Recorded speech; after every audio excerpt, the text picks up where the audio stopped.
Hey YouTube, in this video I'm now going to be shifting focus from the reverse or the evil decks from Catastrophic Outbreak to the good ones.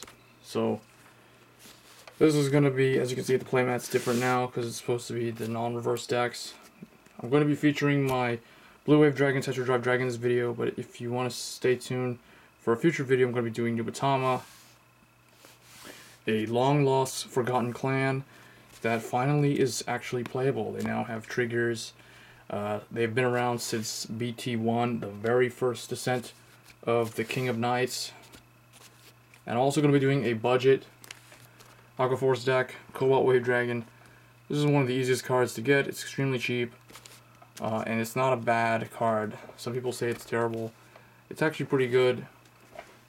It's one of those cards that's pretty good in the sense that it can stand its own without a break ride card.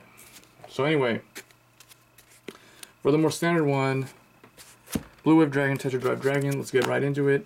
The starter is Advanced Party Brave Shooter. I've been using this guy for most of my Aqua Force decks for a while now as a starter. Came out in set 11. He's just very good. He's very good with cards that restand, as you'll see, and yeah, it's just a very good 8K grade 0 booster on first attack. 4 heals, 4 criticals. This is the critical that you can put into the soul to unflip a damage. So put him in the soul, unflip.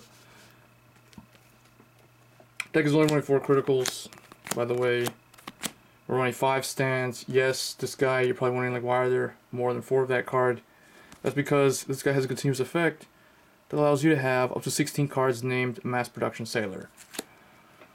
So yeah, 5 stands, 4 criticals, 4 draws, and you guessed it, 3 draws. Battle, Siren, Mallika.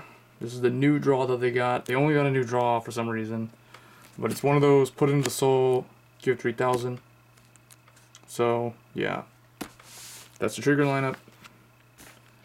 Grade 0s, 4 Sentinel Emerald Shield Paschal, 2 Battle Siren Dorothea. I'm starting to think this card's really not that necessary. I'm probably going to take it out and run something else in place of it. Probably like a 7K booster or something. Mainly because Tetra-drive doesn't really need it. And then 2 Shallow Sweeper.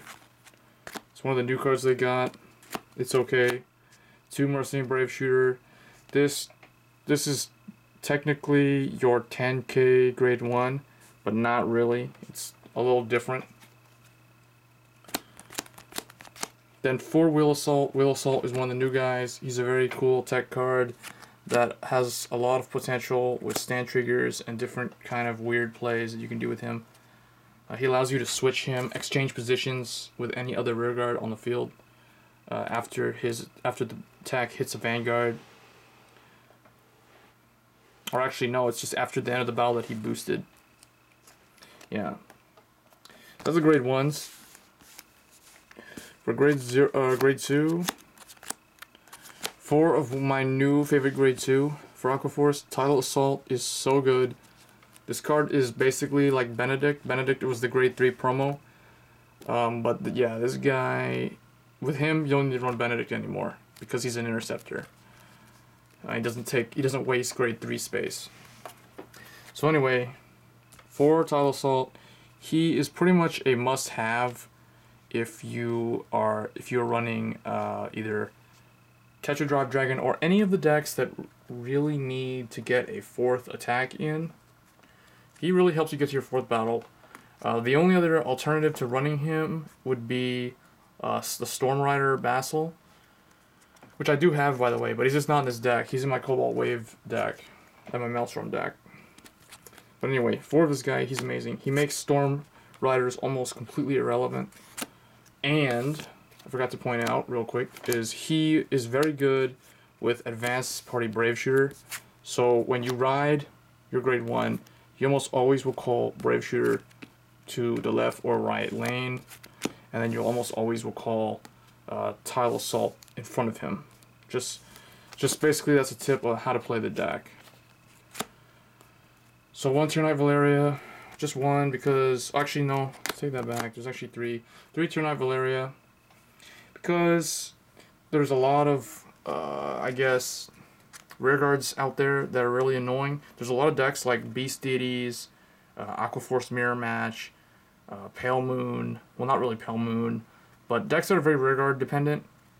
She puts a lot of pressure on them because if she hits Vanguard on 4th or more attack, on 4th or more battle, she gets to retire any rearguard. There's no restriction. It can be back row, front row, grade 2, grade 0, grade 1, grade 3, anything like that. So 3 of her. She's a pretty solid tech choice for them. And then I'm running 2 Marine General of the Restless Tides Algos. So he's same as Valeria. He has the attack and hit on 4th to the Vanguard, 4th or higher. The only difference is instead of retiring, he draws you a card. And then 2 Battle Siren Callista. Same as those 2, only she's the new one. The difference is instead of drawing you a card or retiring your opponent's rearguard, she lets you stand another one of your Aquaforce rearguards and give it 5,000 power. So just trying her out. She's another pretty decent choice for grade 2s. So that's a grade 2 lineup. For grade 3s, 4 Blue Flight Dragon, Transcore Dragon, and then 4 Blue Wave Dragon, Tetra-drive Dragon. So very generic, I guess, cookie cutter grade 3 lineup, if you will. But I just went with this because, well, because I put all my other grade 3s like Diamantes and other stuff in my other Aquaforce deck. So I hope you guys enjoyed the deck.